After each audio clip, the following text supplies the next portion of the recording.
देख लीजिएगा कि आवाज़ ठीक आ रही हो भक्तों को, कोई दिक्कत नहीं है। तो हम लोग आज अवतार कथा के जो अपना प्रसंग था उसको आगे बढ़ा रहे हैं। श्रीमद् भागवतम में उनसे पूछा गया था सुत गोस्वामी जी से, अवतार कथा शुभा, अवतारों की कथा को बताइए जो जीवों की अविद्या को नष्ट करने वाली है। तो उसी संबंध में हम लोग आगे पढ़ रहे हैं। आज हमारे सामने जो पहले अवतार हैं वो हैं भगवान नर नारायण। नर नारायण के अवतार के बारे में सुनेंगे, उनके कुछ रोचक लीलाओं के बारे में भी सुनेंगे जो मुझे थोड़ी बहुत याद हैं, और फिर हम लोग आगे पढ़ेंगे। या 4-5 अवतारों के बारे में हम जरूर श्रवण करना चाहेंगे। तो मेरे पीछे आप लोग बोलिएगा। श्रीमद् भागवतम प्रथम स्कंद 3रा अध्याय श्लोक क्रमांक 9। यस। तुर्ये धर्म कला सर्गे, तुर्ये धर्म कला सर्गे, नर नारायणा वृषि, नर नारायणा वृषि, भूत्वात्मोपशमोपेतम्, भूत्वात्मोपशमोपेतम्, करो दुश्चरम तपः, करो दुश्चरं तपः। तुर्ये धर्म कला सर्गे, तुर्ये धर्म कला सर्गे, नर नारायणा वृषि, नर नारायणा वृषि, भूत्वात्मोपशमोपेतम्, भूत्वात्मोपशमोपेतम्, अकरोत् दुश्चरम तपः। अकरो दुश्चरं तपः। अनुवाद। चौथे अवतार में भगवान राजा धर्म की पत्नी के जुड़वा पुत्र नर तथा नारायण बने। फिर उन्होंने इंद्रियों को वश में करने के लिए कठिन तथा अनुकरणीय तपस्या करी। तुर्य का अर्थ होता है चौथा। तो तुर्ये धर्म कला सर्गे, धर्म मतलब धर्म नाम के व्यक्ति थे, महान व्यक्ति थे, उनकी कला, क्योंकि पत्नी पति का आधा भाग कह जाती है, तो इसलिए कह रहे हैं धर्म कला का अर्थ है यहाँ पे उनकी पत्नी, और सर्गे मतलब उनके द्वारा जन्म लिए। तुर्ये मतलब चौथे अवतार, लेकिन आप जानते हैं कि अवतारों का जो क्रम है वो उनके अनुसार नहीं है कि एक इसके बाद हो रहे हैं, केवल गिनने के लिए रखा जा रहा है। तो चौथे अवतार के रूप में कौन है? धर्म कला सर्गे, धर्म की पत्नी से उत्पन्न हुए नर नारायण ऋषि, वो जुड़वा पुत्र के रूप में हुए, और नर जो है वो जीव हैं और नारायण भगवान विष्णु तत्व है।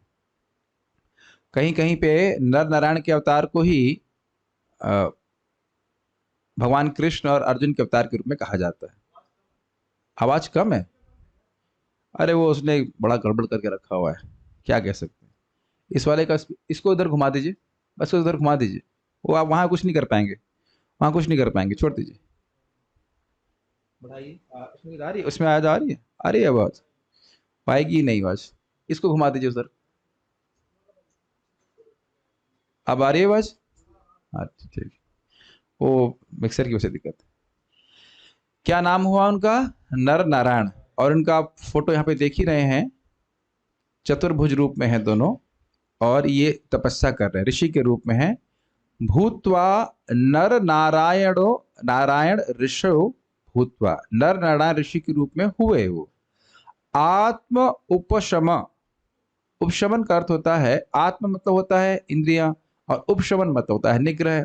तो आत्म उपशमन मतलब इंद्रिय निग्रहों वाला, उपेतम मतलब प्राप्त करने के लिए। तो आत्म इंद्रियों का निग्रह प्राप्त करने के लिए उन्होंने एक महान तपस्या करी, और अभी भी तपस्या कर रहे हैं। लेकिन अगर आपको याद हो, महाराज जी बता रहे थे कि नर नारायण भगवान की जो तपस्या है वह मृदु तपस्या है, और जो हिरण्यकशिपु ने तपस्या करी वो क्या है? वो कठोर घोर तपस्या है, जिससे दूसरों को कष्ट हुआ, उसके शरीर से अग्नि निकली और पूरे विश्व को वह जलाने वाली हो गई। आप सुने थे ना ये बात? तो भगवान नर नारायण पूरे विश्व का कल्याण करने के लिए मृदु तपस्या कर रहे हैं।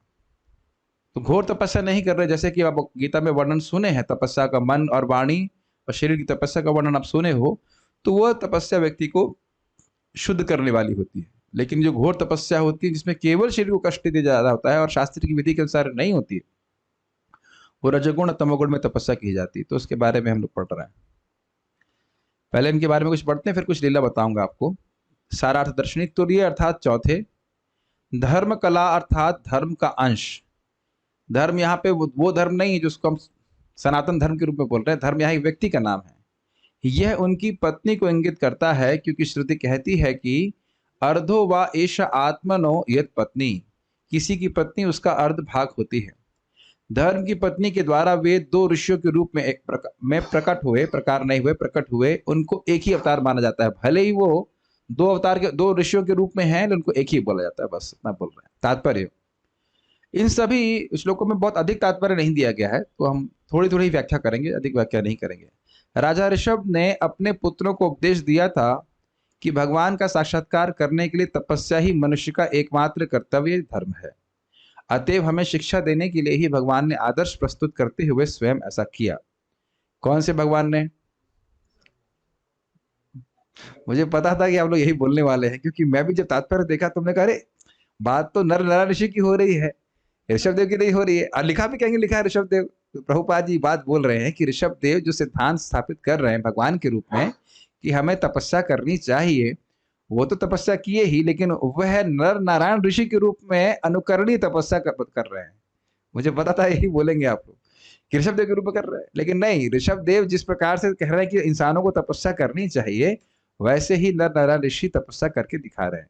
ऐसी तपस्या करने के लिए नहीं बोल रहे जिससे कि दूसरे लोगों में हीट हो जाए, समझ रहे? ये बात भगवान ऋषभ देव ने भी तपस्या किया, लेकिन यहाँ बोल रहे हैं कि भगवान ने ऐसा आदर्श प्रस्तुत करने के लिए स्वयं ऐसा किया।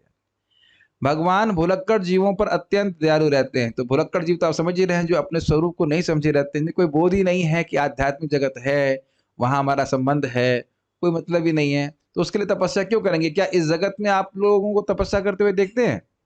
यस, बहुत तपस्या करते हैं, लेकिन अपने स्वरूप को प्राप्ति करने के लिए कोई तपस्या नहीं करता है, उन्हें पता ही नहीं है इसके बारे में।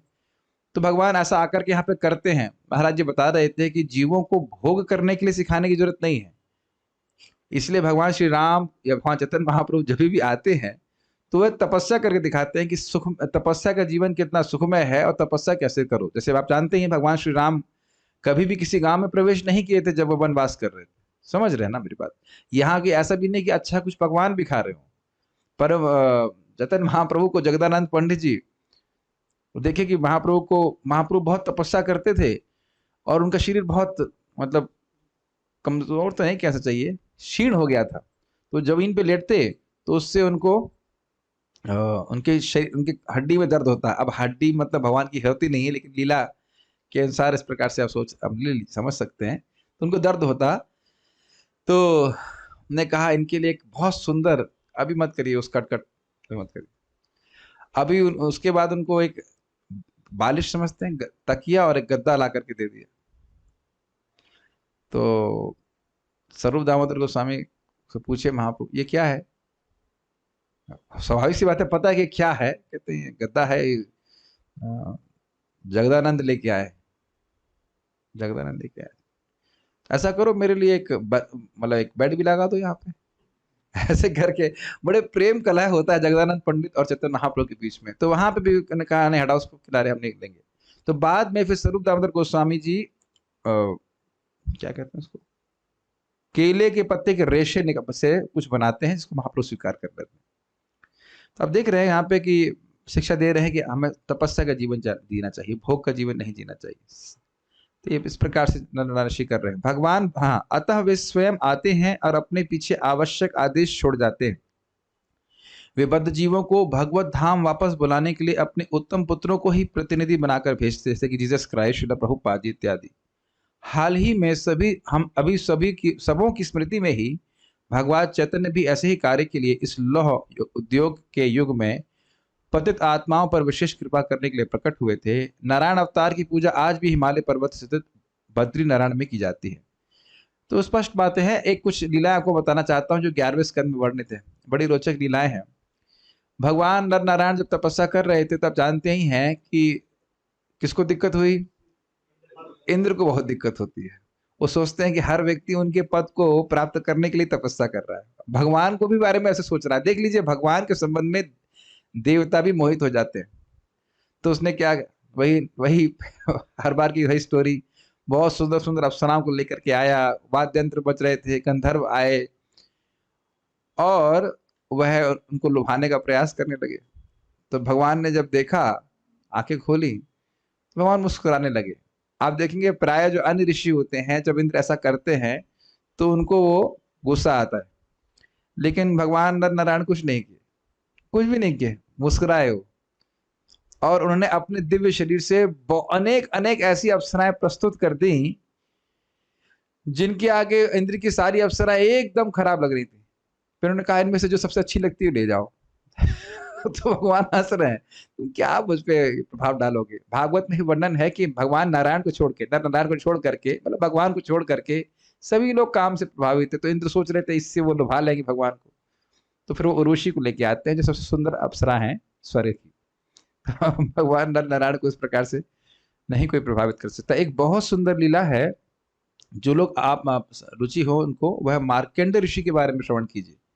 मार्कंडेय ऋषि भी भगवान नर नारायण के ही भक्त थे और बहुत साल तक, बहुत साल का मतलब है करोड़ों करोड़ों अरबों साल तक उन्हें तपस्या करी और भगवान बहुत शुद्ध भक्ति प्राप्त करी और भगवान नर नारायण उनके सामने प्रस्तुत हुए। उससे पहले शिव जी प्रस्तुत होते हैं, उसके बाद फिर शिव जी उनकी बहुत प्रशंसा करते हैं। फिर भगवान नर नारायण कहते हैं कि मैं आपकी तपस्या से बहुत संतुष्ट हूँ, आपके ब्रह्मचर्य से पालन से बहुत संतुष्ट हूँ, आपको क्या चाहिए। तो मार्कंडेय ऋषि जी कहते हैं कि मेरे को आपका दर्शन प्राप्त हो गया, मैं पूरी तरह तृप्त हूँ, मुझे और कुछ नहीं चाहिए, लेकिन मैं आपकी माया देखना चाहता हूँ। तो भगवान खुश नहीं हुए, एक खिन्न मुस्कान, समझते हैं खिन्न मुस्कान, मुस्कुराए और कहे ये क्यों देखना चाहता है, ऐसे भाव लेकर के अंतर्धान हो गए तथास्तु। उसके बाद मार्कंडेय ऋषि फिर पूरा प्रलय का सीन देखते हुए एक जगह बैठे रहते हैं, देखते हैं पूरी समय एकदम धमाक से पूरा प्रलय होना शुरू हो जाती है। फिर पूरा ब्रह्मा जी की रात्रि तक वो तैरते रहते हैं, कभी लगता है मैं मर जाऊंगा, कभी लगेगा नहीं कोई खा जाएगा, ऐसे करके तैरते रहते हैं। फिर अंत तो गत्वा उनको बाल गोपाल का दर्शन प्राप्त होता है, जो एक पत्ते के, क्या कहते हैं, कौन सा, बरगद के पत्ते के ऊपर, या पीपल के पत्ता था, नहीं बरगद का ही पत्ता था, उसके ऊपर वह पीपल का पत्ता था, क्षमा कीजिएगा, पीपल का पत्ता रहा, कौन से पेड़ का पत्ता था याद नहीं आ रहा है, लेकिन वो देखते हैं और बाल गोपाल को देखते हैं और देख करके उनकी तरफ आकर्षित होते हैं। जैसे उनके पास जाते हैं, छोटा बच्चा ऐसा करता है और ऐसे मुंह खींचता है, तुरंत वापस अपने आश्रम में आ जाते हैं, सेम टू सेम। और फिर सांस छोड़ते हैं, फिर गिर जाते हैं वहां पे। फिर एक रात्रि ब्रह्मा जी की, फिर एक रात्रि के बाद उनको दर्शन होता है, फिर देखते हैं, फिर अंदर जाते हैं, फिर वही आश्रम। 7 बार ऐसा होता है, बड़ी फजीयत होती है। इसलिए भक्तों को कभी नहीं प्रार्थना करना चाहिए कि भगवान मैं आपकी माया देखना चाहता हूँ, इसीलिए भगवान खिन्न हो गए। अब कल्पना कीजिए सब मर गए और वो भी मर नहीं रहे हैं, केवल तैर रहे हैं और बिल्कुल गुप्त अंधकार, तैरते जा रहे हैं, तैरते जा रहे हैं। तो पूरा तो बहुत शॉर्ट में बताए, आप लोग डिटेल में पढ़ सकते हैं 12वें स्कंद में मार्कंडेय ऋषि के बारे में। तो वहां पे भगवान नर नारायण की वट वृक्ष था, ठीक है, वट वृक्ष मतलब होता है बरगद, ठीक। तो माया देखने का प्रयास ना करें, भगवान से प्रार्थना करना चाहिए, भगवान माया से हमको बचा लीजिए, माया देख ही नहीं आपके, ठीक है। इस छोटी छोटी पास टाइम्स हम सुना रहे हैं। और किसी को याद आ रहा है नर नारायण के बारे में? मुझे याद नहीं, पता। अब हम कपिल देव के बारे में सुनेंगे। कपिल देव की शिक्षाएं बहुत सुंदर हैं। परम पूज्य राधा गोविंद महाराज जी ने कपिल देव की शिक्षाएं, बहुत अच्छा प्रवचन दिया है, आप उसको श्रवण कर सकते हैं। हम उनके बारे में थोड़ा सा श्रवण करेंगे आज। यहाँ पे आप देख सकते हैं कि कपिल देव अपनी माँ देवाहुति को भगवान अपने ही बारे में, सांख्य दर्शन के बारे में, भक्ति के बारे में बता रहे हैं।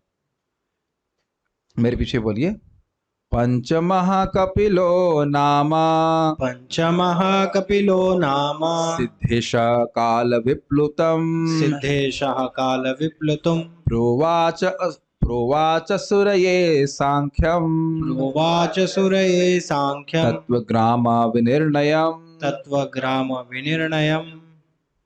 5वें अवतार कौन है? कपिल नाम के।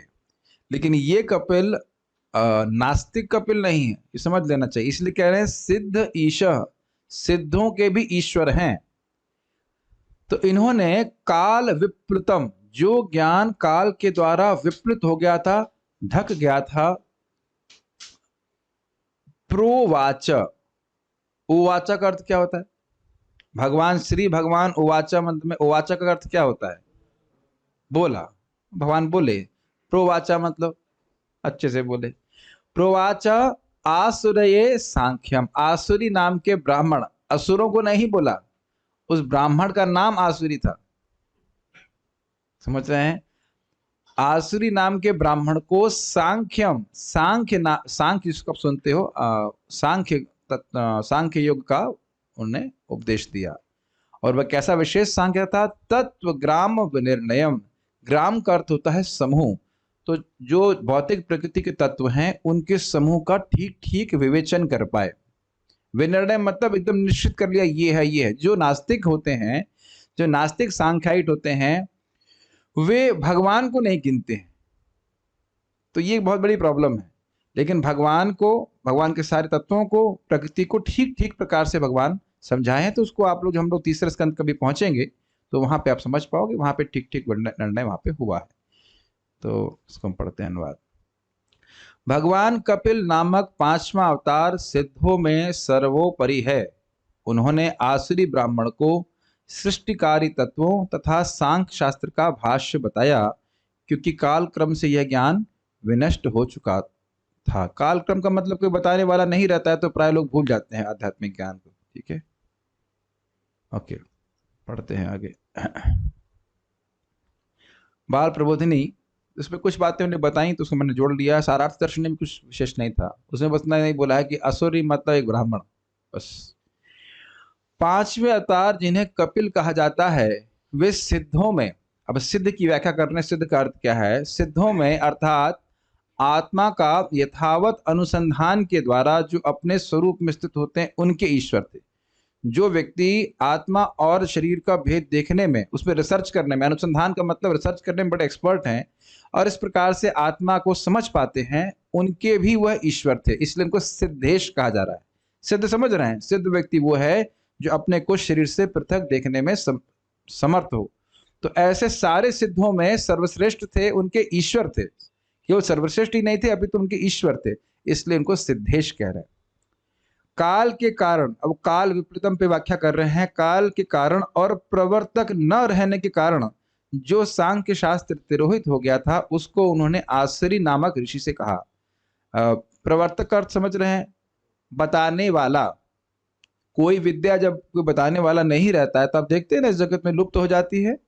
तो कह रहे हैं कि काल के द्वारा कैसे वो ज्ञान जो लुप्त हो गया, तो कह रहे हैं कि कोई बताने वाला नहीं था और लोग भूल जाते हैं। जैसे आप अगर याद हो, यही चीज आपने कहीं भगवत गीता में सुनी है? कौन से अध्याय में सुना है? एवं परंपरा प्राप्तम इमं राजर्षयो विदुः सकालीन महता योगो नष्टः परंतपः। यही बात भगवान गीता में कहते हैं कि ये जो ज्ञान मैंने आपको दिया है, ये सबसे पहले मैंने सूर्यदेव को दिया। तो अर्जुन कहें कि अब फिर क्यों दे रहे हैं? कि काल के प्रभाव से बहुत काल बीत गया और इस ज्ञान को लोग ठीक से भूल गए, ठीक से नहीं समझ पा रहे, तो फिर से भगवान दे रहे हैं। ठीक है, ये भी भगवान की ही व्यवस्था है कि श्रीमद् भागवतम हमारे सामने है ठीक ठीक प्रकार से। नहीं तो श्रीमद् भागवतम को तो भूल गए थे ना। यहाँ तो प्राय आप देखेंगे भारत में लोगों को ये भी नहीं पता है कि भगवत गीता और भागवत अलग अलग शास्त्र है। कितने लोगों को पता था ये बात? नहीं, इस्कॉन आने से पहले अच्छा, 1 को पता, 2 को पता था, 3। आप तो आप तो तत्वदर्शी है, कोई दिक्कत नहीं। लेकिन मैं जब पहली बार गया था,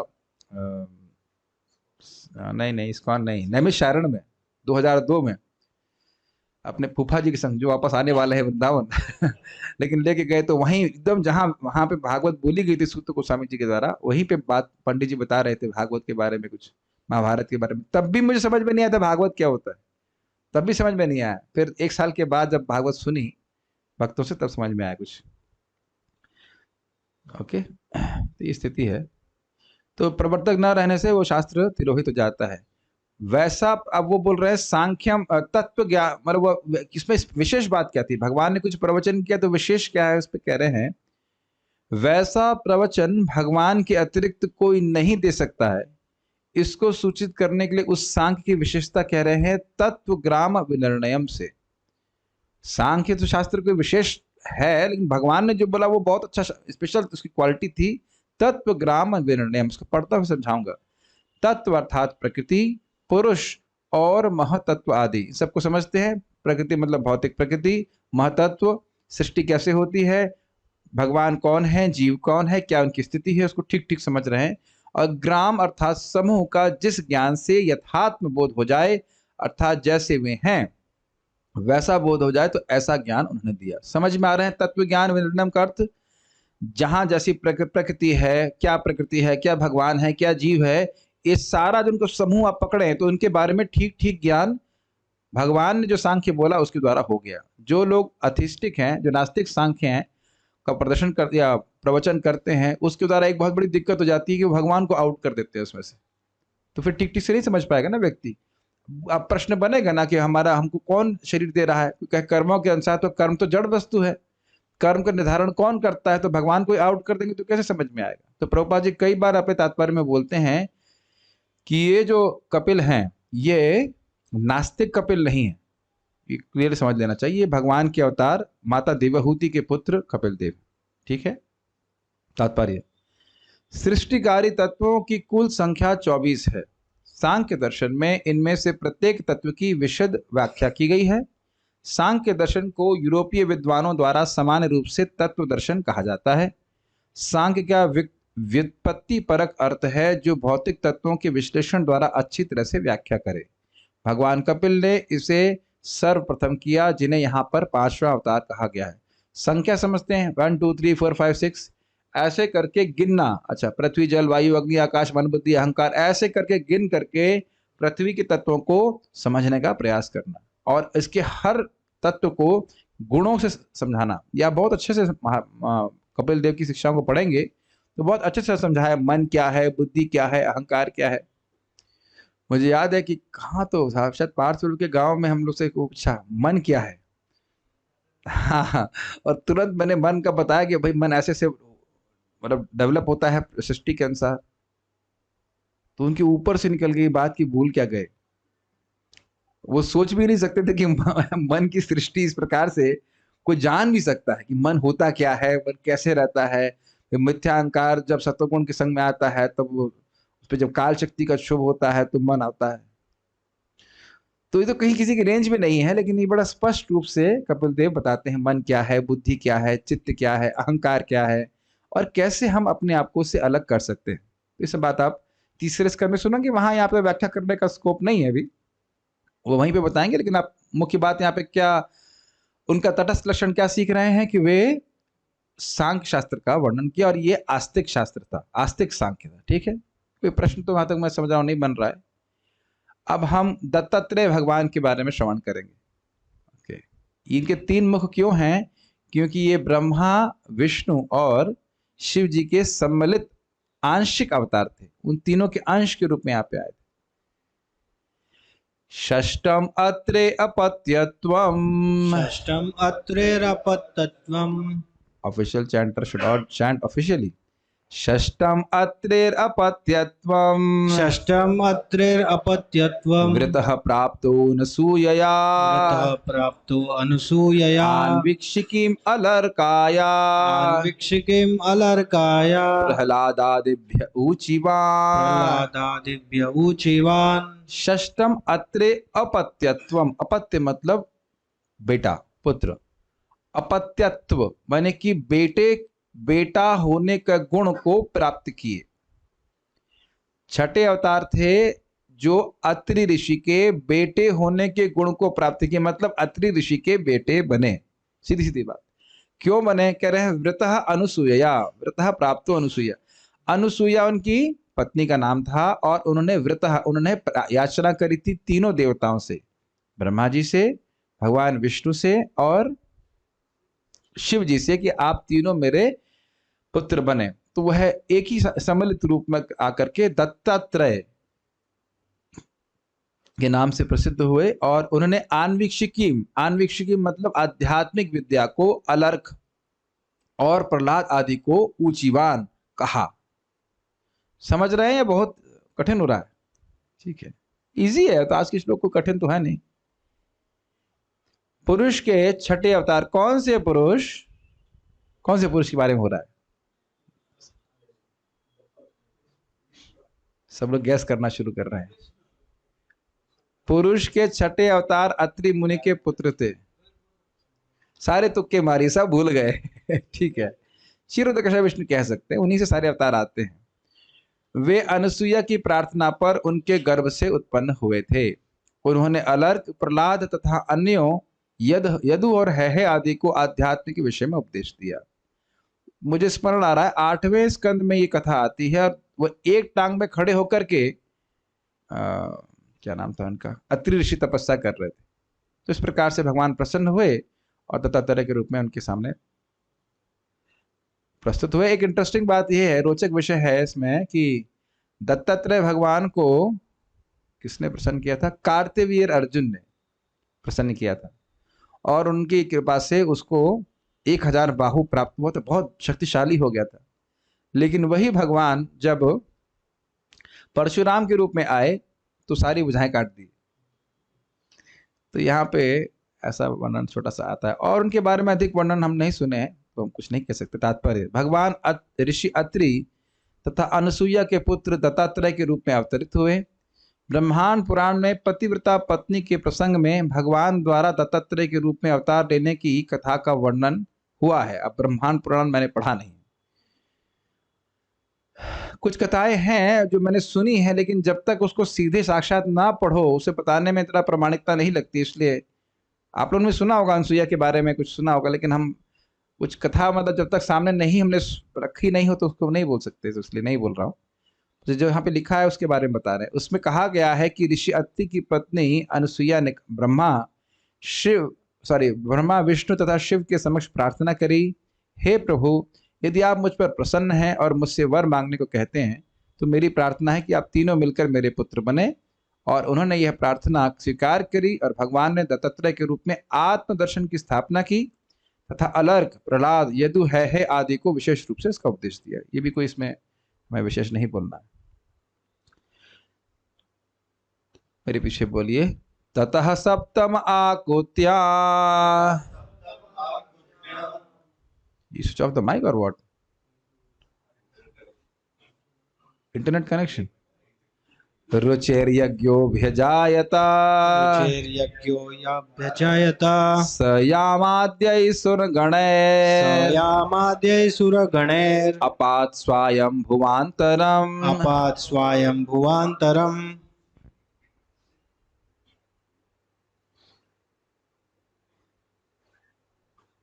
अब कोई भक्त लोग स्पेकुलेशन कर रहे हैं, मन विचारों का अथाह प्रवाह है, ऐसा कह सकते हैं क्या? अरे भाई, ऐसा क्यों कह रहे हैं आप? जब भगवान ने समझा दिया सांख्य शास्त्र में, तो आपको कुछ कहने की क्या जरूरत है? मन केवल विचारों का अथाह प्रवाह नहीं है। कहाँ पढ़े आप शास्त्र में? कुछ भी ऐसा कुछ भी नहीं कह सकते। चलिए, हम इनके बारे में श्रवण कर रहे हैं। किनके बारे में? यज्ञ भगवान के बारे में। ततः सप्तम आकुत्याम रुचिर यज्ञो भेजायत। ततः सप्तम, तीसरे सातवें अवतार कौन वर्णन हो रहा है? आकुत्या, माता आकुति और रुचि नाम के प्रजापति के बेटे के रूप में उत्पन्न हुए। इनका नाम था यज्ञ। यज्ञ अभजायत, अभ्यजायत, जायत मतलब पैदा हुए, यज्ञ नाम था। स यामाद्य सुरगणैर, यम आदि यानी यम नाम के बहुत सारे देवता थे, सुरगण थे। सुरगण का मतलब होता है देवतागण। अपात स्वयं भवांतरम, जब स्वयंभू मनु के बाद दूसरा मनु आने वाले थे तो उस समय वह इंद्र बने और उन्होंने रक्षा करी। ये बात बोल रहे हैं। इसको आप 8वें स्कंद में भी पढ़ने वाले हैं। 8वें स्कंद में है कि चौथे स्कंद में है। जब स्वयंभुवा मनु के अपने वो तपस्या कर रहे थे अपनी पत्नी के साथ, तो उनको एक टांग पे खड़े होकर तपस्या कर रहे, तो खाने के लिए कुछ राक्षस आए, तो भगवान यज्ञ के रूप में अवतरित हुए और उनको रक्षा किए और उनको उन राक्षसों को मार दिया था। तो वही इनके बारे में वर्णन हो रहा है, यज्ञ अवतार के बारे में। ठीक है, कहा गया? 7वें अवतार प्रजापति रुचि तथा उनकी पत्नी आकुति के पुत्र यज्ञ थे। क्या था? आकुति, प्रसूति और देवाहुति, आकुति और प्रसूति, ये किनकी पत्नियां थी? स्वयंभुव मनु की पुत्रियां थी। तो उन्हीं की पुत्री का नाम था आकुति। तो प्रजापति रुचि के द्वारा उनके पुत्र यज्ञ हुए। उन्होंने स्वयंभुव मनु के बदलने पर शासन संभाला और अपने पुत्र यम जैसे देवताओं की सहायता प्राप्त करी। उसके वो इंद्र बने थे। सारा अर्थ नहीं, यम आदि यज्ञ भगवान के बेटे थे। ये जितने देवताओं को बात कर रहे हैं वो भगवान के ही बेटे थे। यम आदि देवताओं की सहायता से उन्होंने स्वयंभुव मनु को सुरक्षा प्रदान करी। उस समय वे इंद्र बने। तात्पर्य, भौतिक जगत की विधि व्यवस्था बनाए रखने के लिए देवताओं द्वारा ग्रहण किए जाने वाली प्रशासकीय पद अत्यंत उन्नत पुण्यशाली जीवों को प्रदान किए जाते हैं। तो आप में से कौन बनना चाहता है? अरे अच्छी पोस्ट मिलेगी। आईएएस ऑफिसर से तो लंबा शासन प्राप्त होगा कम से कम। इंद्र का शासन चलता है एक मनवंतर के लिए, तो नहीं बनना चाहते? और कोई कठिन नहीं है, भगवत गीता के 18वें अध्याय के 5 श्लोकों को आप रोज बोलेंगे तो आप बड़े आसानी से इंद्र बन सकते हैं। तो अगर आप ऐसा करना चाहते हैं तो कोई दिक्कत नहीं है। कौन से 5 श्लोक? कोई भी, ठीक है, लेकिन भक्त लोग उसमें रुचि नहीं दिखाते हैं। जिन देव कुछ पुण्य आत्मा जीव जो प्रकृति पे अधिकार जताने की इच्छा से मुक्त नहीं है, उनको देवता बनाया जाता है। सारे देवता शुद्ध भक्त नहीं होते, भक्त हैं भगवान के, लेकिन प्रकृति पे नियंत्रण जताने की इच्छा से मुक्त नहीं है, तो ऐसे लोगों को देवता बनने का अवसर दिया जाता है। ठीक है, जब ऐसे पुण्यात्माओं का अभाव होता है तो भगवान स्वयं ब्रह्मा, प्रजापति, इंद्र आदि के रूप में अवतरित होकर शासन भार संभालते हैं। ये भी समझ लेना चाहिए, भगवान को अगर कोई सेवा करने के लिए नहीं मिलेगा तो स्वयं ब्रह्मा भी बन सकते हैं। ऐसा नहीं कि सोचे अरे कोई है ही नहीं, कोई ऑफिसर तो आया ही नहीं किसी काम का, तो फिर अब कैसे शासन चलेगा? वो अपने को विस्तारित करके कैसा कर सकते हैं। तो यहाँ पे भगवान प्रभुपाद इस बात को समझा रहे हैं। स्वयं भुव मनु आधुनिक युग वैवस्वत मनु का है। तो स्वयं भुव मनु के काल में कोई ऐसा उपयुक्त जीव ना था जो इंद्रलोक के राजा इंद्र का पद ग्रहण कर सके। उस समय भगवान स्वयं इंद्र बन गए। यम आदि अपने पुत्रों तथा देवताओं की सहायता से भगवान यज्ञ ने संसार का शासन संभाला। तो कोई नहीं रहता तो भगवान ही अपने आप कर लेते हैं। ठीक है, कोई मुश्किल इसमें नहीं था। ये है ऋषभ देव जी के बारे में। अगला अवतार, यहाँ पे ऋषभ देव अपने पुत्रों को आज्ञा दे रहे हैं, और ये बहुत बहुत अच्छा चैप्टर है। कई बार इस पे मैंने क्लास दिया है, प्रभुपाद जी बहुत प्रवचन दिए हैं। 5वें स्कंद के 5वें अध्याय पे बहुत सारे प्रवचन हैं प्रभुपाद जी के। तो जब वहां पे आएगा वो विषय तो हम वहां पे चर्चा करेंगे, अभी थोड़ा थोड़ा बताएंगे इनके बारे में। अष्टमे मेरुदेव्यां तो अष्टमे मेरुदेव्यां तो नाभिर्जाता उरुक्रमः नाभिर्जात उरुक्रमः दर्शयन् वर्त्मधीराणाम् सर्व आश्रम नमस्कृतम्। अष्टमे मेरुदेव्यां तो, ये 13वां हो गया क्या? इसके बाद नहीं है कोई? 14वां नहीं है, ठीक है, तो 13वें पे रुक जाएंगे हम लोग। ठीक है, मुझे और कर लेना चाहिए था, मुझे लगा था कुछ बोलने के लिए रहेगा, लेकिन इसमें बहुत छोटा छोटा दिया हुआ है। अष्टमे मेरु देव्याम तु, अष्टमे को यानी 8वें अवतार हुए। मेरु देव्याम, मेरु देवी और नाभि, भगवान महाराज नाभि के जाता बेटे हुए। और तू शब्द पे आचार्यों ने व्याख्या करी है, तू शब्द का अर्थ है न धातु संबंध इति अर्थ। जैसे स्त्री पुरुष के संयोग से कोई बेटा उत्पन्न होता है, उस प्रकार का धातु का संबंध नहीं था, ये तू शब्द से इंगित होता है। वह जिनका पूरे तरह से शरीर दिव्य है, इसी को भगवान ऋषभदेव कहे भी हैं, इदम शरीरम मम दुर्विभाव्यम। ये जो मेरा शरीर है ये बहुत दुर्विभाव्य है, ये समझ में नहीं आता है। क्यों समझ में नहीं आता है? लग रहा है देखने में भौतिक शरीर है, लेकिन वह पूरी तरह से चिन्मय आध्यात्मिक शरीर है भगवान का। उरुक्रम, जिनके क्रम, इनका लीला वैभव अत्यंत महान है। उरुक्रम, उरुक्रम भगवान विष्णु को कहते हैं, स्पेशली वामन देव को कहते हैं। तो वामन देव तो भगवान विष्णु हैं ही, ऋषभ देव भी भगवान विष्णु तत्व के रूप में आए थे और उन्हें शिक्षा दी थी। क्या काम किया था? दर्शयन वर्त्म धीरा नाम, वर्त्म का होता है अर्थ रास्ता या पथ। दर्शयन वर्त्म का अर्थ हुआ उन्होंने पथ को दर्शाया। किसके लिए?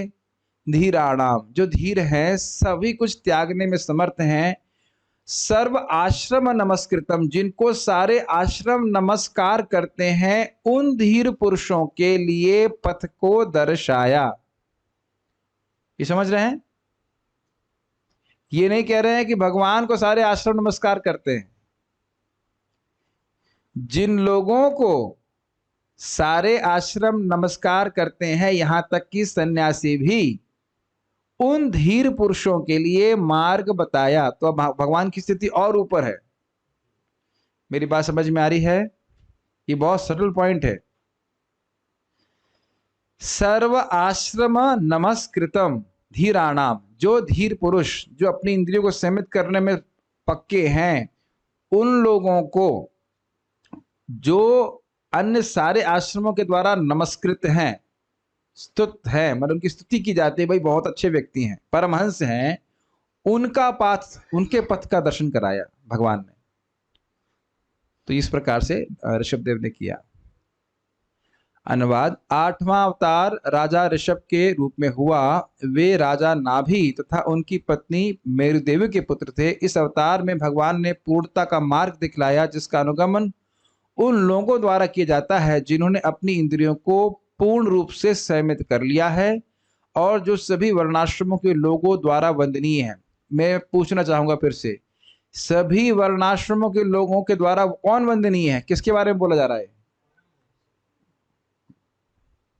क्या क्या उत्तर है बताइए। इन्होंने कहा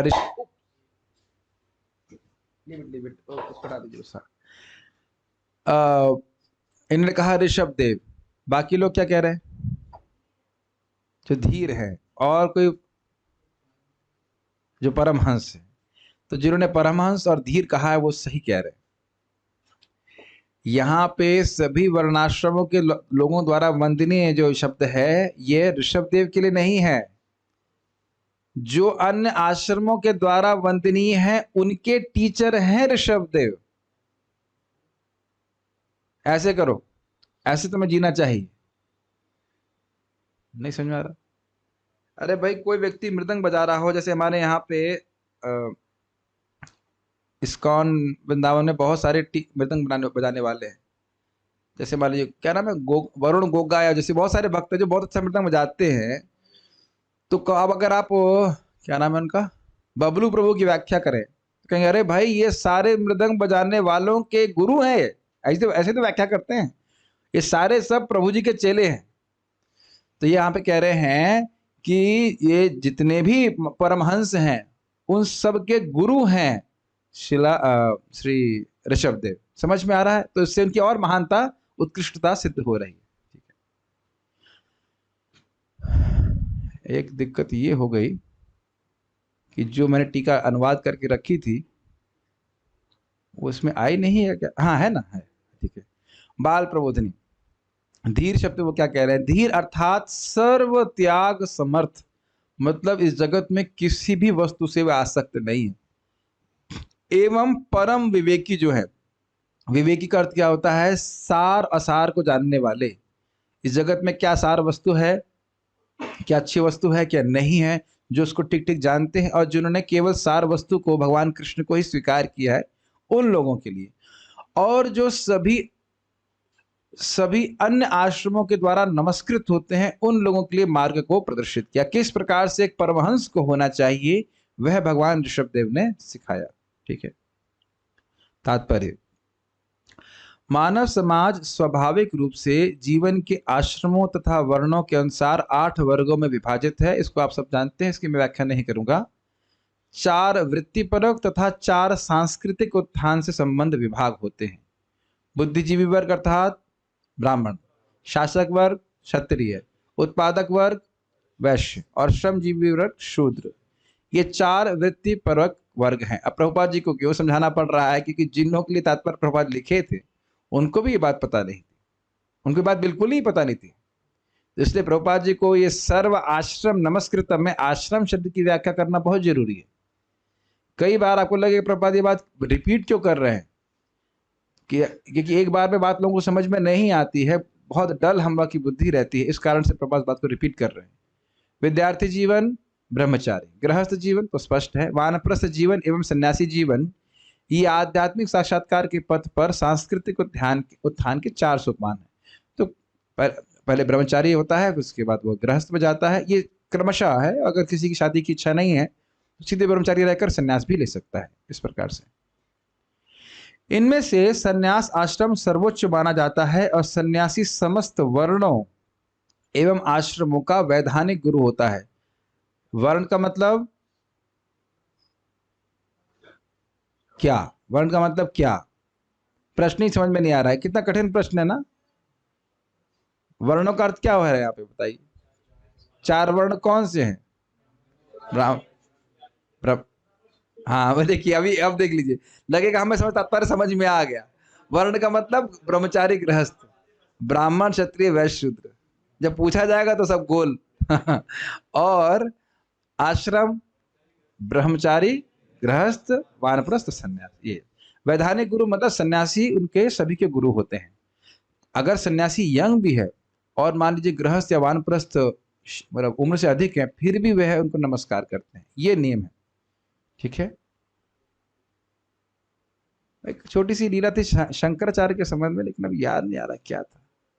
जब उन्होंने सन्यास लिया था, बहुत यंग उम्र में सन्यास ले लिए थे, मैं समझता हूँ 5 साल या 11 साल, कितने साल में उम्र लिए थे? 14 साल नहीं, और पहले लिए थे, या तो 9 साल या 11 साल। तो उनके पिताजी उनको ही प्रणाम करते थे।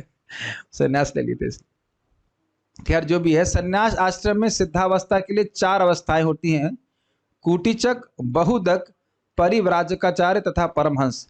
इसकी डेफिनेशन कुछ ऐसी होती है, जहां तक मुझे स्मरण आ रहा है, कूटिचक में क्या होता है, व्यक्ति गांव में ही रहता है लेकिन घर नहीं जाता, तो गांव में ही रहता है और उसके घर वाले खाना देने के लिए आते हैं।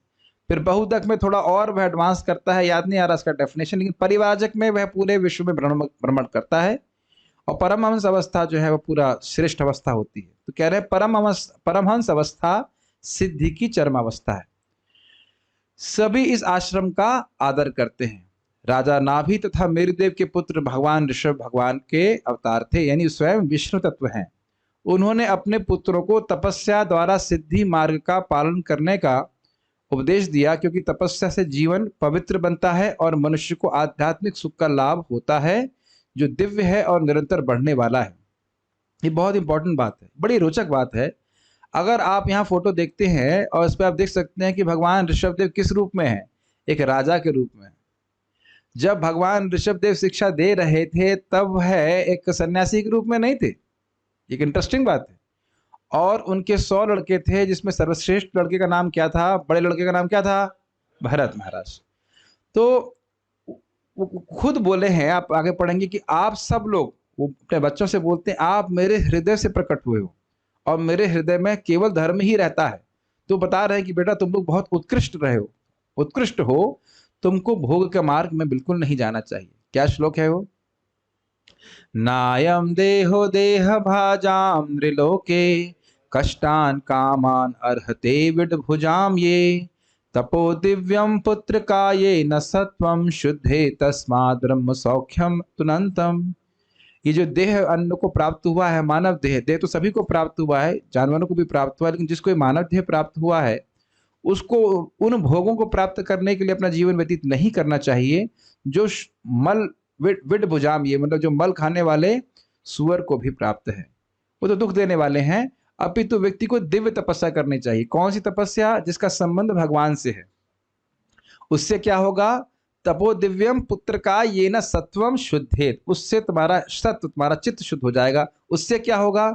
ब्रह्म सौख्यम तुनंतम, तुम अनंत सुख की प्राप्ति कर पाओगे। उसी को प्रभुपाद जी यहाँ पे अनुवाद में लिखे हैं कि दिव्य है और निरंतर बढ़ने वाला सुख उसको प्राप्त होगा। ये समझ रहे हैं? इस जगत में जो खाने पीने का सुख है, सोने का सुख है, वह बहुत ही अल्प है, बहुत अल्प है, और वह सुख उतनी ही मात्रा में जानवरों को भी प्राप्त होता है। तो इंसानों को उस तथाकथित भोग के सुख से संतुष्ट नहीं होना चाहिए, जो बुद्धिमान व्यक्ति है।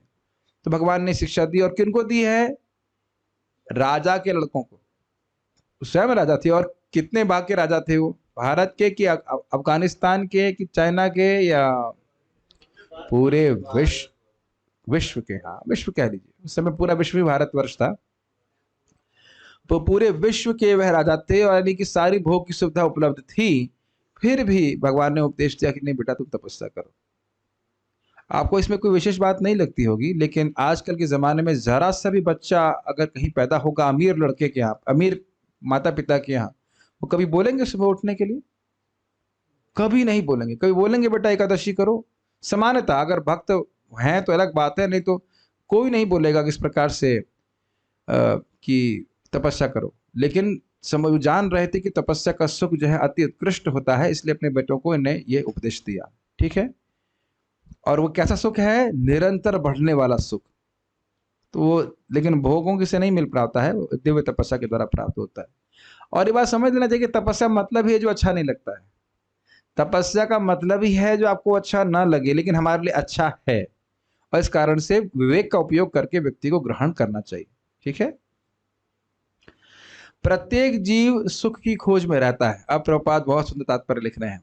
प्रत्येक जीव सुख की खोज में रहता है, किंतु कोई यह नहीं जानता कि शाश्वत एवं असीम सुख कहाँ उपलब्ध होगा। कोई इंफॉर्मेशन है? लोग, आप अगर विचार कीजिए, हर एडवर्टाइजमेंट के पीछे यही भावना होती है, हमारे प्रोडक्ट को खरीद लीजिए, हम आपको बहुत सस्ते में बहुत अच्छा सुख दे रहे हैं। क्या इस बात को आप पकड़ रहे हैं? हम आपको बहुत सस्ते में बहुत अच्छा सुख दे रहे हैं। यही तो एडवर्टाइजमेंट है ना माया का, कोई और कोई तरीका है? केवल यही एडवर्टाइजमेंट होता है। और हर बार हम लोगों को धोखा प्राप्त होता है। सस्ते में अच्छा सुख नहीं मिलता। सस्ता रोए बार बार और महंगा रोए एक बार। समझ रहे हैं?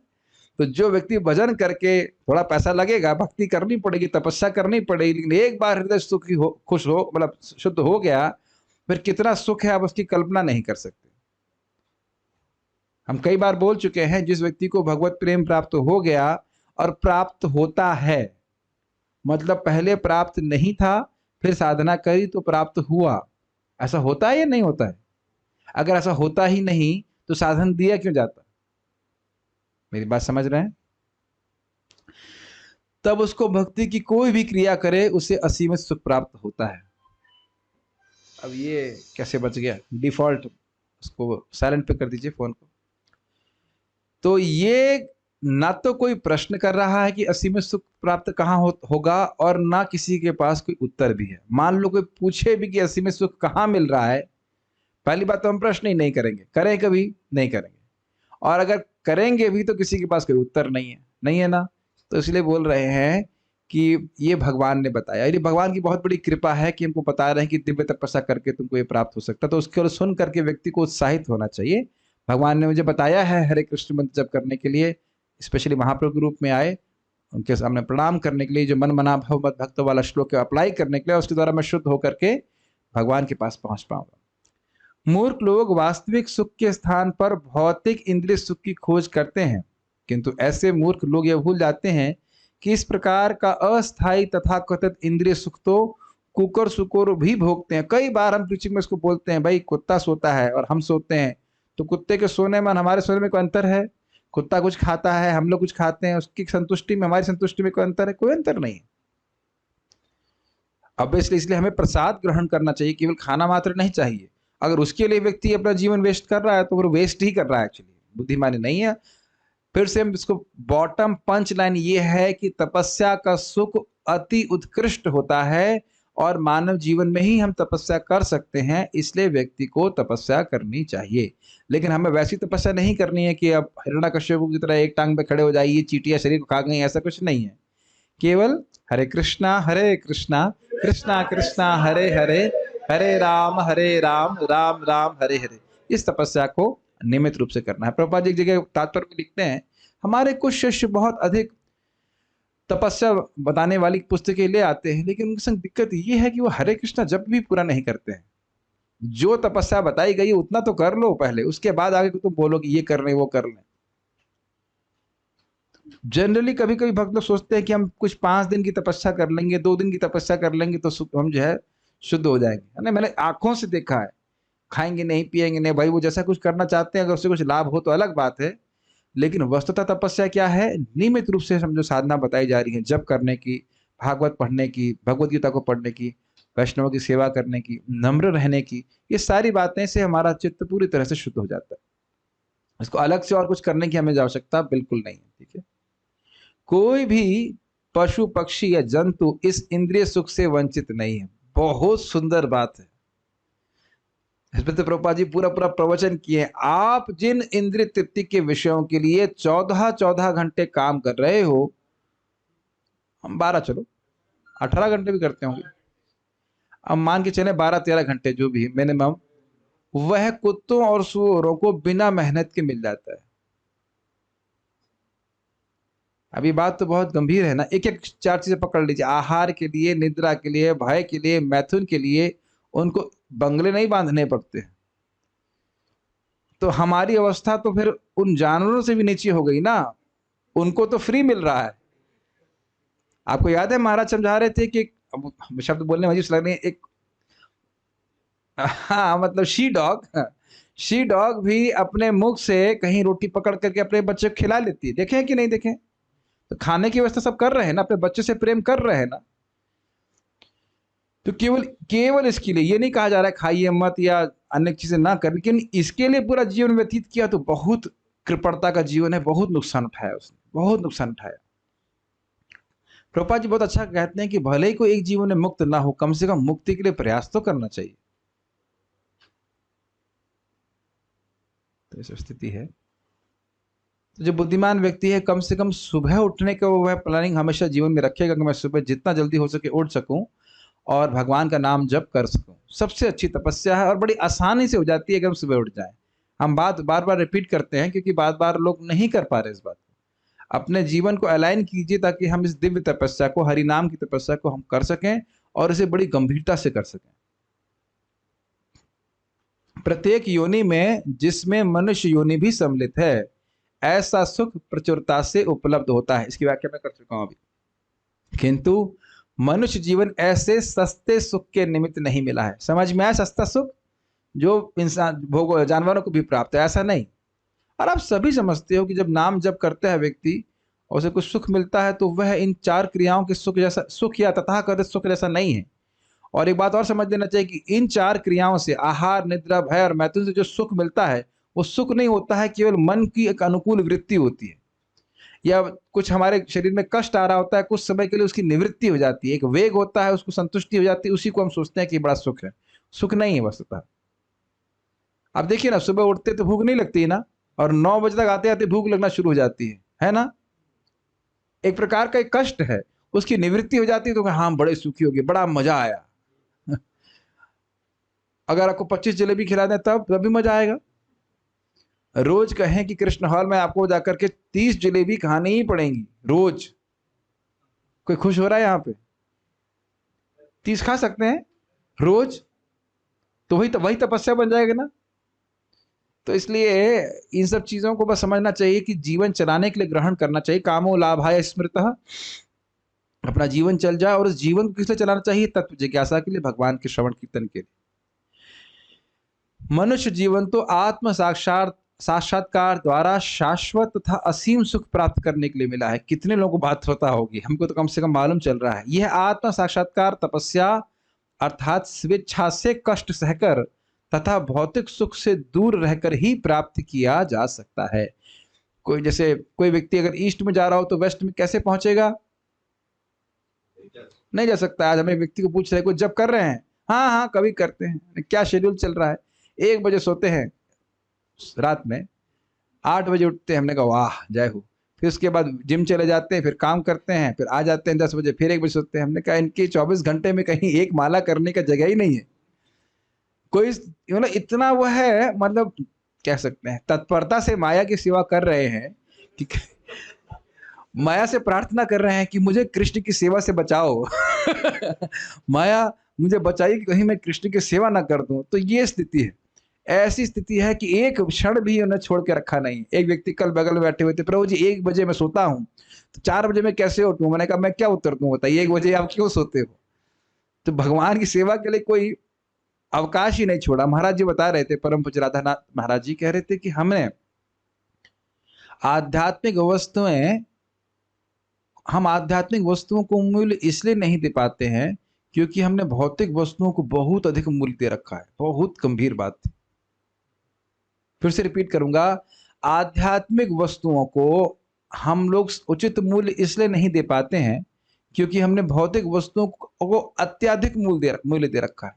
We are not able to give spiritual life due credit or due value or weightage because we are giving too much weightage for material things which do not give us any extra happiness also.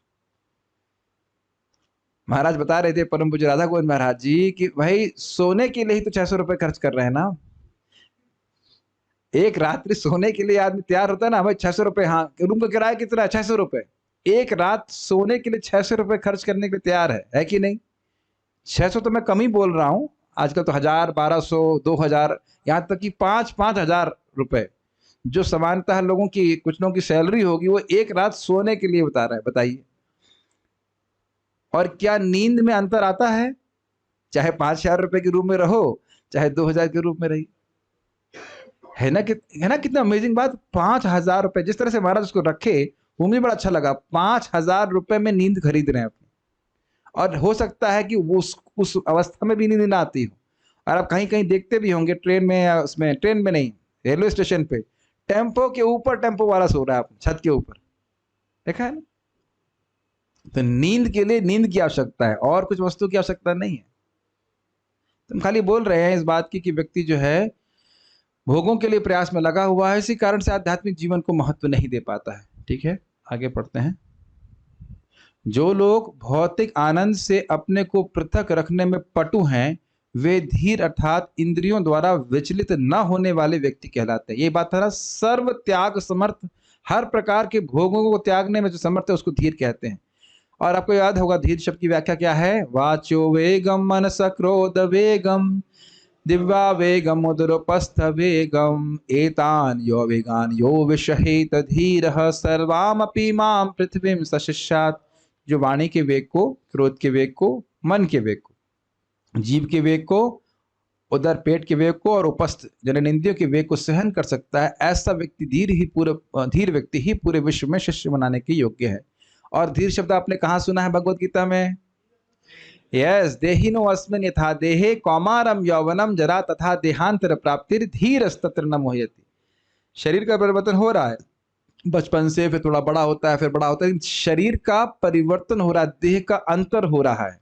हम बड़े नहीं हो रहे हैं, हम वही है, देही वही है, देह का परिवर्तन हो रहा है। तो जो धीर व्यक्ति है, जिसकी इंद्रियां संयमित हैं, वह इससे मोहित नहीं होता।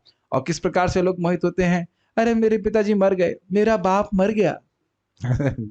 ऐसे मुझे याद है, मेरे जब बाबा जी मर गए थे तो हमारे पिताजी ऐसे रो रहे थे, अरे मेरा बाप मर गया, मेरा बाप मर गया। तुमसे पूछो, अगर आपके पिताजी तो यहीं लेटे हुए हैं, कौन मर गया? कौन मर गया? अब खैर उस वक्त तो हम क्या बोलते, मैं उस वक्त भी रो नहीं रहा था, तब तक मैं धीर हो गया था, मुझे गीता का ज्ञान मिल गया था। कोई मर वर नहीं रहा, केवल ड्रामा है, केवल शरीर का परिवर्तन हो रहा है, एक के बाद एक दूसरा शरीर, एक के बाद दूसरा शरीर। देखिए, हम सुन तो लेते हैं, लेकिन अभी भी हमारे दिमाग में घुसा हुआ है कि हमें कोई बहुत बड़ी डिग्री प्राप्त करनी है, बहुत ये करना है, बहुत वो करना है, और इतनी देर में शरीर परिवर्तन करने का समय आ जाता है। यही तो बात महाराज बोल रहे हैं ना, बहुत सिंपल सी बात लगती है। भौतिक चीजों को खूब वैल्यू दे रखी है, इसी कारण से कि मानव शरीर किस लिए उपयोग करना है उसके बारे में कुछ नहीं सोचते, है कि नहीं? केवल ऐसे ही धीर व्यक्ति संन्यास आश्रम ग्रहण कर सकते हैं और क्रमशः परमहंस पद को प्राप्त कर सकते हैं, जिसकी पूजा समाज का हर व्यक्ति करता है। जिसने अपनी इंद्रिय संयमित करी है वही संन्यास ले सकता है, प्रपात कह रहे हैं।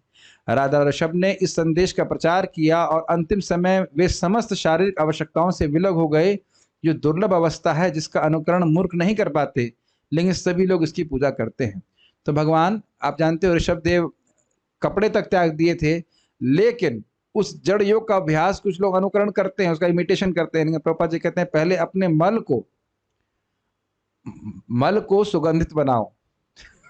संभव नहीं है। भगवान ऋषभ देव अपने ही मल में लौटते थे जंगल में, लेकिन उससे 8 किलोमीटर के क्षेत्र जो है वो सुगंधित हो जाता था। लेकिन जो लोग उनका अनुकरण करके कपड़ा इत्यादि त्याग करके इधर तो घूम रहे हैं, उनको पूछे क्या तुम्हारा मल भी इसी प्रकार से सुगंधित है? मुझे याद है, हम लोग होटल से लौट रहे थे, तो ऐसे कोई व्यक्ति था जो कपड़ा त्याग करके जा रहा था, लेकिन चश्मा नहीं त्यागा उसने। मैंने कहा भाई तूने सारा त्याग दिया, चश्मा भी त्याग। मतलब कहा नहीं उससे, लेकिन मन में आया कि भाई तूने कपड़े त्याग दिए तो चश्मा क्यों पहना हो? चश्मा भी छोड़ देना चाहिए। तो ये सब बेवकूफ़ी है। इस प्रकार की तपस्या करने की हमको जरूरत नहीं है। भगवान ने किया, भगवान जो कर सकते हो हम नहीं कर सकते, और ना हमें करने की जरूरत है। भगवान का प्रसाद ग्रहण करें, तिलक लगाएं, नाम जप करें, और यही हमारी तपस्या है। ठीक है, तो आज हम यहाँ रुकते हैं। कोई भक्तों को प्रश्न है तो ले सकते हैं। अनाउंसमेंट अभी है, परम पूज्य वृंदावन चंद महाराज जी 8:30 से इसी जूम लिंक पे प्रवचन करेंगे।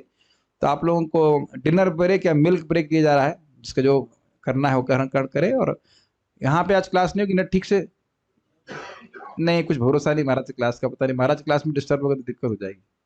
तो हम लोग ऑफिस में करेंगे क्लास, यहीं कर रहे हैं। महाराज को एक बार बोल दिए हैं कि ऑफिस में क्लास करेंगे, तो अभी आज तो वही करते हैं, फिर कल कल से तो यहीं पे। हाँ, क्या कर सकते हैं, ठीक है। तो ऋषभ देव जी कलयुग में आए हैं क्या प्रभु जी? नहीं, कलयुग में नहीं आए। भरत महाराज कल इस कलयुग में नहीं आए थे, बहुत पहले की बात है। सारे अवतारों के बारे में रिकॉल करें, अभी तो पारायण करेंगे, पारायण करने से सुना छुड़वा रहा हूं आप लोगों को, मैं याद आ जाएगा। एक बोल रहे हैं कि मेरे पीछे एक छिपकली है। अरे भाई ये सब क्या प्रश्न, कोई डायनासोर तो है जो खा जाएगी मेरे को, ऐसा बोलते हो आप। मुझे भी दिखाई पड़ रहा है, अपना वीडियो मैं भी देख पा रहा हूँ। हाँ बोलिए, कुछ पूछ रहे हैं।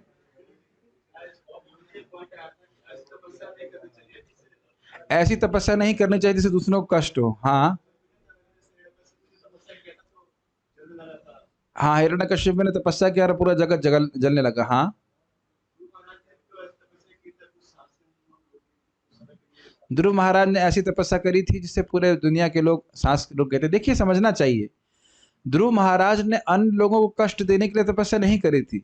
उनकी वह जब तपस्या कर रहे थे, वो जान भी रहे थे तपस्या होगा क्या। उनकी जब तपस्या कर रहे थे तो वह भगवान को आत्मसात कर ली थी अपने हृदय में। तो इस कारण जब उन्होंने सांस भी रोक दी ताकि एकदम ध्यान भगवान पे कर सकें, तो पूरे जगत की सांस रुक गई थी। ये बात बोली जा रही। तो दूसरों को कष्ट देने के लिए नहीं किए थे, स्वाभाविक अपने मन को पूरी तरह भगवान में एकाग्र करना चाहते थे, इसलिए ऐसा हो गया था। ये बात ठीक है। माइक पे पूछेंगे तो अच्छा रहेगा। देखिए पीछे से आप। हाँ, हमको वही करना जो श्रील प्रभुपाद जी ने बताया, हम वही कर ले तो बहुत बड़ी बात है। मन, हाँ, इस पे मन के अनुसार कोई तपस्या नहीं करनी चाहिए। भक्त लोग अच्छा बता रहे थे, जो मन की करता है वो मंकी है। जो मन की करता है, आज ये कर रहा है कल वो कर रहा है, आप वही कर ले तो बहुत होगा। उसी में ड्रॉप करते हैं लोग। मंगल आरती रोज जाना, जप रोज करना, ये हाँ अच्छी बात आ रही तो मैं बोल दे रहा हूं। परम पूज्य भक्ति रसामृत महाराज से बताया कि देखिए नियमित रूप से साधना करना बहुत जरूरी है। इसके द्वारा सत्वगुण की वृत्ति हमारे हृदय में बढ़ती है, और जब सत्वगुण बढ़ेगा तो आपका जप आपको बहुत अच्छा लगेगा। तो इसलिए नियमित साधना करना, सेम टाइम पे आके साधना करना ही बहुत जरूरी है। इसको हल्के में लेते हैं लोग, लेकिन प्राय लोग नहीं कर पाते इस बात को। तो अगर आप रोज, और बड़ा आसान होता है, अगर हमने निश्चय कर लिया कि हमें 4:30 बजे मंगल आरती के लिए पहुंचना है, कम से कम इतना रख लिया, उसके बाद सारा कुछ अपने आप हो जाता है ऑटो मोड पे। उसके बाद जप, उसके बाद संसार दावना, उसके जप, ऐसे करके आ सकते हैं। तो आपके जीवन में नियमितता इस प्रकार से आ जाएगी। नहीं तो कभी 1 बजे उठना, कभी 12 बजे उठना, कभी 8 बजे उठना, ये चीज ठीक नहीं है साधना के लिए। तो रोज करिए, वो अच्छा रहेगा। आत्मा का स्वरूप क्या है, अगर होता है तो कैसा होता है? जीवेर स्वरूप होए कृष्णेर नित्य दास, कृष्णेर तटस्था शक्ति भेदा भेद प्रकाश। जीव का एक नित्य संबंध भगवान कृष्ण से है, और जब श्रवण कीर्तन का प्रोसेस हम स्वीकार करते हैं तो उसके द्वारा हमारा हृदय शुद्ध होता है और हम अपने स्वरूप को समझ पाते हैं। ठीक है, और तो कोई प्रश्न है नहीं यहाँ पे। नर नारायण ऋषि क्या? नर नारायण ऋषि आए हैं। 1 मिनट, नारायण ऋषि किसके बेटे हैं? नहीं, कोई वर्णन नहीं है, सतयुग में ही आए हैं। लेकिन उसका देखिए, एक बात समझना चाहिए कि सारे अवतार इसी चतुर्युग में आए हों ऐसा नहीं है। प्रहलाद महाराज पिछले मनवंतर में आए थे, चक्षुष मनवंतर में आए थे। तो ये नहीं सोचना चाहिए कि सारे अवतार जो हैं वो इस दिव्य युग में, इस चतुर्युग में ही आ गए हैं। विभिन्न समय में आए और उसका कोई प्रयोजन नहीं है। अगर ऐसा होता तो बता देते। और कालक्रम नहीं फॉलो किया जा रहा है श्रीमद् भागवत में, केवल वर्णन किया जा रहा है। तो इस तरह के प्रश्न से कोई खास लाभ नहीं होगा कि वो कब आए। आपकी जिज्ञासा हो सकती है, अच्छी बात है, लेकिन कोई खास उसका फायदा होगा नहीं, इसका वर्णन है नहीं हर जगह। ठीक है ना। अकस्मात चित्रकेतु महाराज के बारे में बात आ जाएगी तब कहेंगे चित्रकेतु महाराज के कब आए, तो कोई वो प्रसंग प्रश्न नहीं है। एक बस मुख्य बात ये सीखनी है कि वो क्यों आए और उन्होंने क्या कार्य किया। ठीक है, सो पारायण कर लेते हैं हम लोग। आप अपना स्पेकुलेशन मत करिए कि द्वापर के पहले होगा और ऋषि ये वो, आप स्पेकुलेशन मत करिए, इसकी कोई आवश्यकता नहीं। कालक्रम को आप कभी नहीं पकड़ पाएंगे भागवत में, तो इसलिए आवश्यक नहीं इसको करने के लिए। ठीक है।